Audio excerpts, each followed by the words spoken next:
Happy New Year, cutie pie. Let me touch you. You're all soft. No, that's all right still. And even that one. Well, look at that gorgeous, gorgeous one. Mundas. Well, this Mundas here is, even that one's a bit still nice and plump, but the rest of the gang are dying. I just came back from a 5-day prospecting trip. And so all these babies here haven't been watered for a while. And I think they thirst. Look at you. Oh, you're still beautiful. Even though you're thirsty, look at your gorgeous color.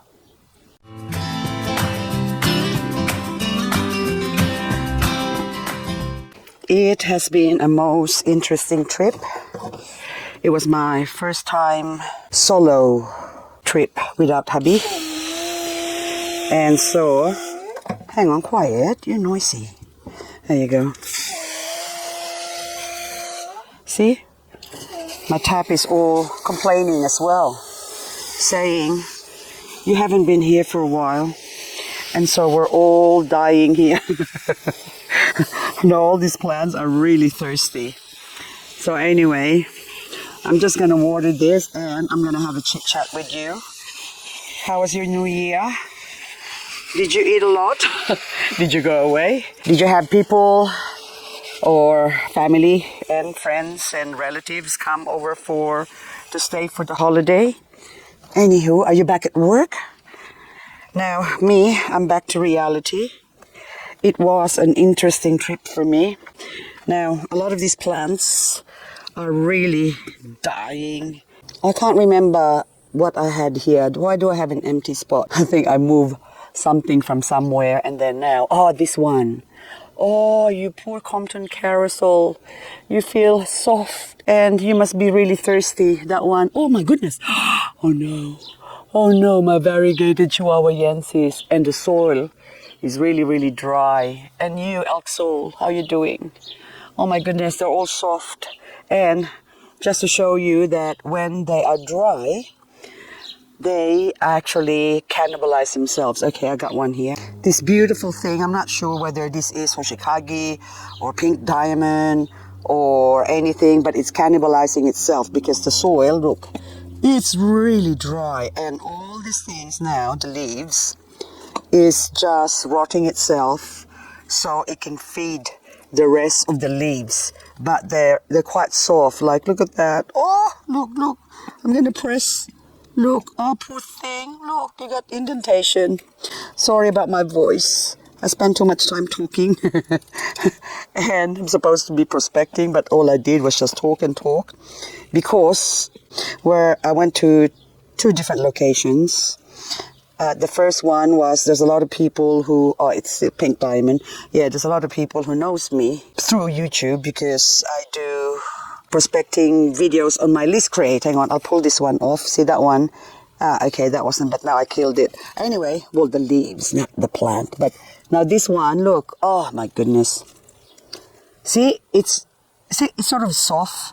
And that part is hard, and this one here is soft. So it's been feeding itself. So the center can grow, or else the whole thing's gonna die. So anyway, I should take you off there, but I'll leave you there because I only got one hand. And anyway, this one, I bought this sedum here. Oh, look at that, beautiful, isn't it? I bought this. Look, I forgot to plant this. Oh my goodness. So in a rush of going away, then I forgot some plants that need to be attended to, but most of them, look, even that one is already dried up. That one looks very similar to the other one, except this one's got pink stuff.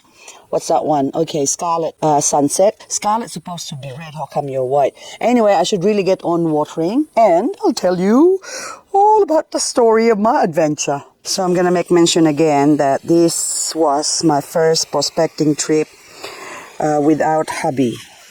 And I went to a place called Chowina, where it's quite familiar to me, basically. And not only that, because there's also a lot of people. Hang on, I just locked this. We also know a lot of people there. So I think it's sort of a safer place for me to start my trip alone. And of course, I met new people. I met old people. What I meant old, not old, but old acquaintances and friends. Oh my goodness, that one too is dry. Oh, hello, Morticia, are you still alive? Okay. And this one is Crystal Rose.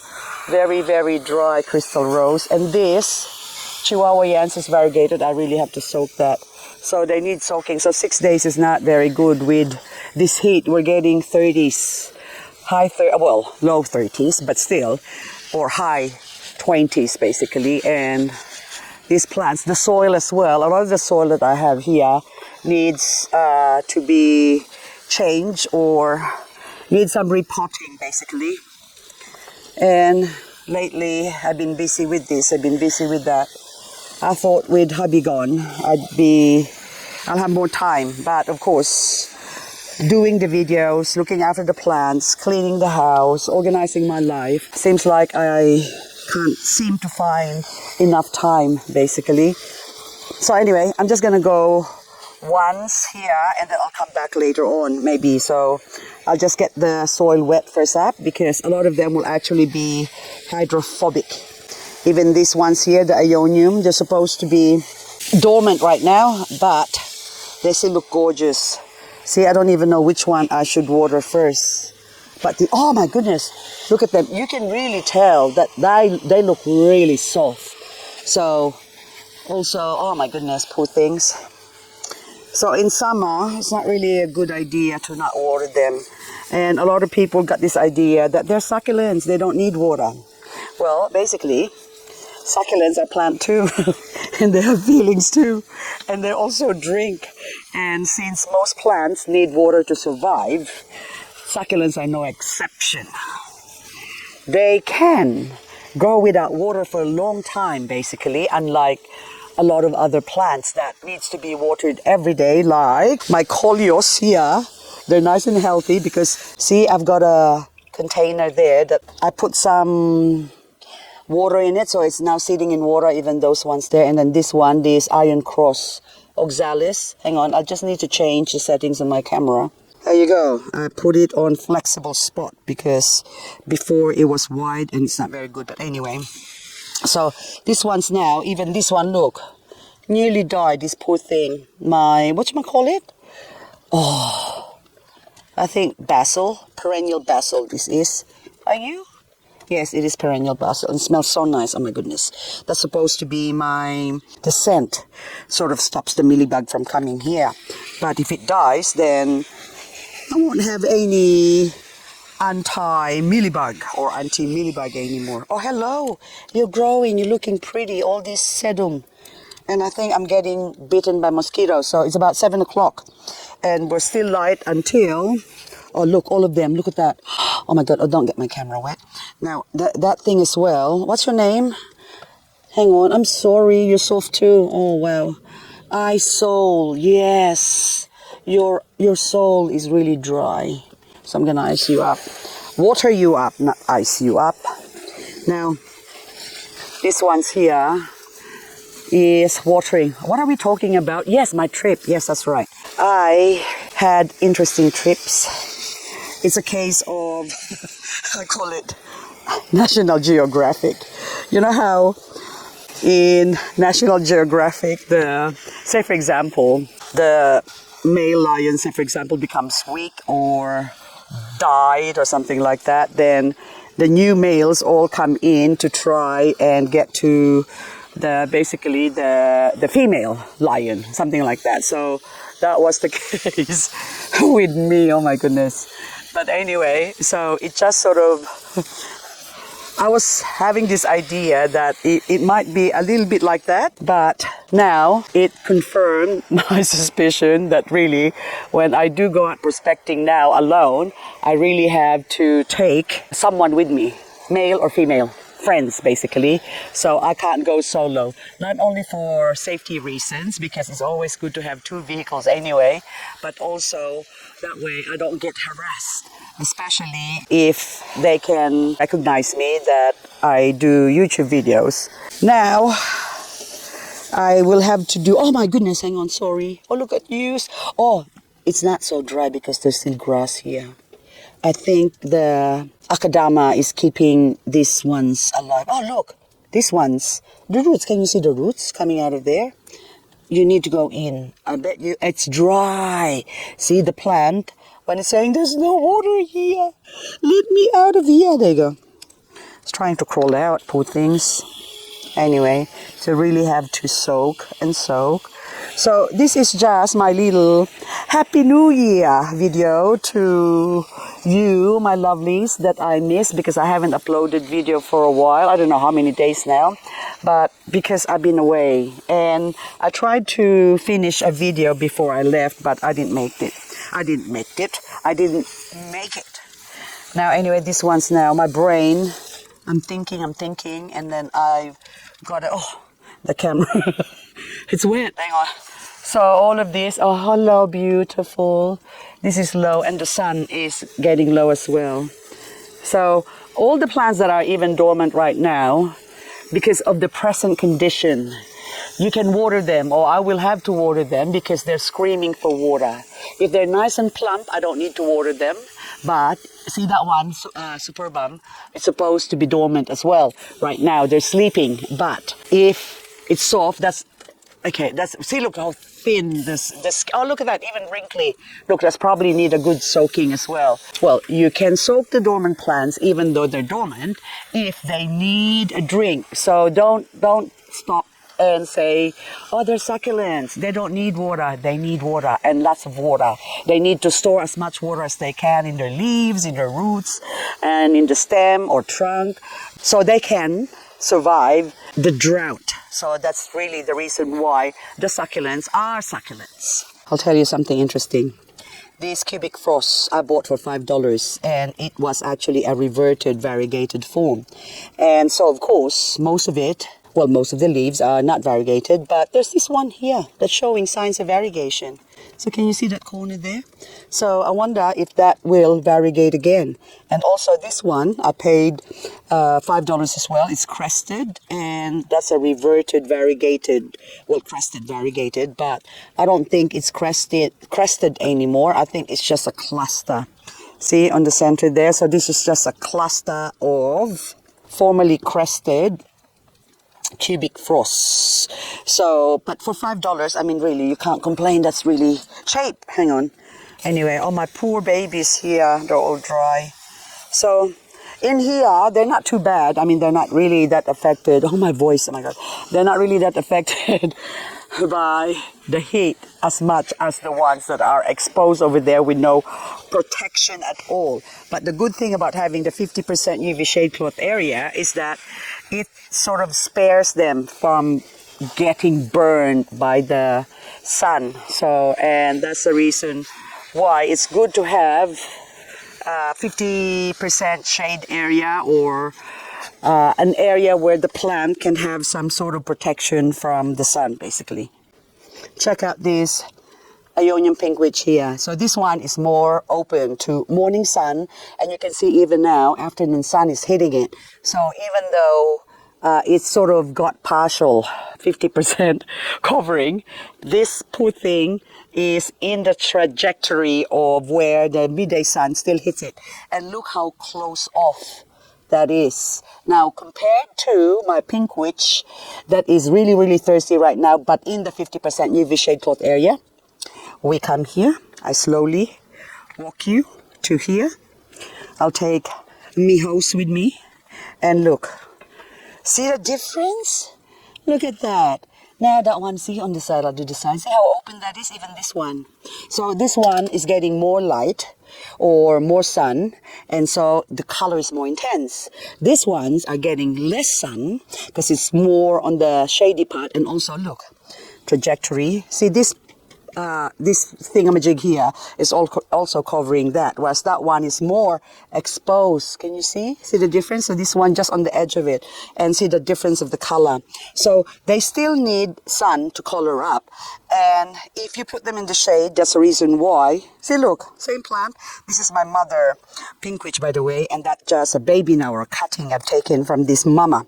And look at the mama. Mama's pale, baby is nice and beautifully colored, and behind me another baby here, beautifully colored, even though it's small. And the one that's in the shadow there, see, look how pale and pink. Look, see the difference? The coloring is. So succulents, really, whether they're alive or awake or asleep, they need light to color up. And also they need protection from the harsh sun or summer sun as well. Oh, look at Vera. Look how beautiful you are. You're out in the open, and I think I'm being bitten by mosquito in the bum. Oh, well, not in the bum, on the bum. My buttocks. Hang on. Just gotta go away. And anyway, these ones here are also Vera, but they're more on the pale side. Look, I'll just compare the color. Look how beautiful this one is. And I think this one is being attacked by mealybug because it is dry. Hang on, we'll go pick that one. I can see a mealybug here. Come here. Oh, it's not a mealybug. It's part of its leaves. But I'm just going to spray this with metho if I can find it, just in case. So if there's mealybug there, then it'll be dead. But I can't see anything in there. But anyway, that still needs cleaning up as well. But that's another cutting or baby. But see the color? Look, hang on. So that one there's nice. And that one's really pale. And this one, look, beautiful. Beautiful. Where's the other Vera I've got? So these are all Vera as well, and those are babies. Oh yes, that's right. More Vera baby here that I need to water. And the covering, I had that covered with this thing here, but now I swap it. So before I left, I just potted it up, my subsicilis, and now it's got the covering. And oh, hang on. Okay, so hello, Heart's Delight. Look at all your babies. Oh my goodness. This was a Beyonce rainbow that reverted back, lost its variegatedness. So that's the only variegated Beyonce I've got left. It was almost dead as well before. Now it's growing a little bit bigger. And the leaves here, look, there's some little roots. I don't know if there's babies, there's just roots, I think, growing. But speaking of roots, yes, there you go, lots of roots now, and that needs to be planted. So this one, I need to plant this in my front door so they don't get affected by the frost. And I can protect them better. Well, they can actually grow there now. So I am just sick of reviving them, and then they die on me during winter, reviving them again. So I actually sort of given up on the freelies, because this is sort of like part of the freelies. They're more sensitive to the frost than the other echeveria, like the agavoides type. But anyway, guys, I'm just here reporting for duty and greeting you a happy and prosperous new year. May 2025 be good to all of us, and may we have many more beautiful succulents that will grow and put a smile on our cute little faces. Anyway, thank you so much for watching, and I'll see you on the next video. I have to continue watering this, but anyway, whatever stories I was supposed to tell you that I did not finish, I will tell you on our next video. So anyway, look, oh, look how beautiful. And fat, oh my goodness. Look how fat those angel's tears are, gorgeous. They're actually the variegated ones as well. And these ones, they need a drink too. Oh, poor babies.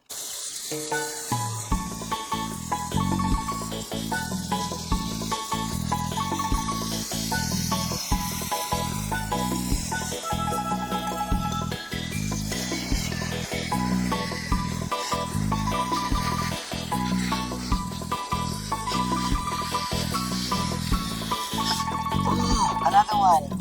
Hello, Gigantea. I chopped off the head, and look, it grew 3 heads. How wonderful.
gorgeous.